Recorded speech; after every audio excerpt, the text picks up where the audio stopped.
মৃত ভোটার কিভাবে জীবিত হয়ে যায় জানেন? শুনবেন? তবে ভূতের কথা নয়, ভূতকে কিভাবে জীবিত করে ভোট দেওয়ানো যায় তারই পরিকল্পনা, তারই অডিও একটু শুনে নিন। আমার আমার বাবা তো মারা গেছে। হুম। আগের বছর মারা গেছে আমার বুথের। হুম। উনি বললো যে ডেথ সার্টিফিকেট লাগবে। আমি আজকে হুম। সকালে ডেথ সার্টিফিকেটটা দিয়েছি, হুম। বুঝলেন। ওনারা না, বলছে কিন্তু দাদা, সবাই অনেক আগে যারা মারা গেছে তারা তো কেউ দিতে পারছে না, অনেকে। তা তারা দিতে সেই পারতো, নামগুলো কি তাদের পরিবার, তাদের পরিবার লিখে দেবে না। পরিবার লিখে দিয়েছে? ওরা হ্যাঁ, ওদেরও তো পরিবারকে লিখিয়ে নিয়েছে। হ্যাঁ। কিন্তু এখন ভিডিও বলছে যে না, পরিবারকে লিখিয়ে নিলে হবে না, আপনি কাটতে পারবেন না, আপনি ওদের রেখে দিন। হুম। ওই ফর্মগুলো ধরে ফিল আপ, মানে আপনি ম্যাপিং করার দরকার নেই। তাহলে ওই ফর্মে সইটা করবে কে? সই তো করে দিয়েছে বাড়ির লোক। বাড়ির লোক তো ডেট বলে এবার সই করেছে।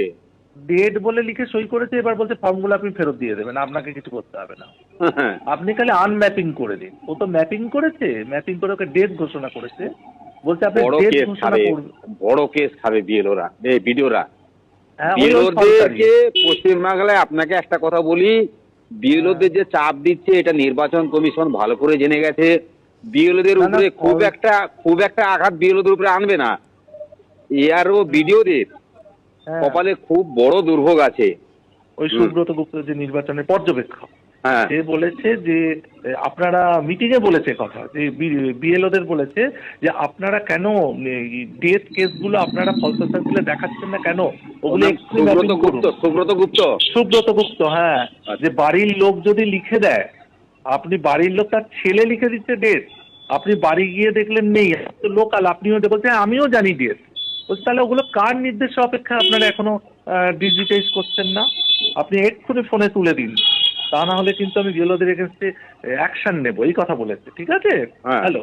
হ্যাঁ। বলার পরে সন্ধ্যে থেকে সব তুলতে শুরু করেছে এই আরও। আর হুম। ভিডিও বলছে যে ফোন করে করে, এমনকি ভিডিও পর্যন্ত ফোন করছে, আচ্ছা। ফোন করে বলছে যে আপনি ডেথ সার্টিফিকেট না পেলে আপনি কি করে তুলবেন, তার বাড়ির লোক যতই লিখে দিক আপনি একটাও তুলতে পারবেন না। হুম। আপনি ডেথ সার্টিফিকেট যতগুলো চাইবেন ততগুলো, আর গ্রামে ঘুরে বলে দিচ্ছে কেউ ডেথ সার্টিফিকেট দিবি না। হুম। শাহজাহান যদি তার বন্দুক বাহিনী নিয়ে গ্রামে ঘুরে বলে দেয়, হুম। বলছে আমার তো কাকা, ওই গৌতম বলছে আমার কাকা মারা গেছে, আমার কাকার ছেলে বলছে দাদা আমি দিতে পারবো না ডেথ সার্টিফিকেট। হুম। ওর বাড়ি এসে বলে গেছে কোনো ডেথ সার্টিফিকেট দিবে না। ও লিখে দিয়েছে কাকার ছেলে। হুম। এইবার এই আর বলছে ওগুলোকে সব আনম্যাপ করে দিতে। হুম। এবার কি ম্যাপিং কে করবে বলে সে দেখা যাবে।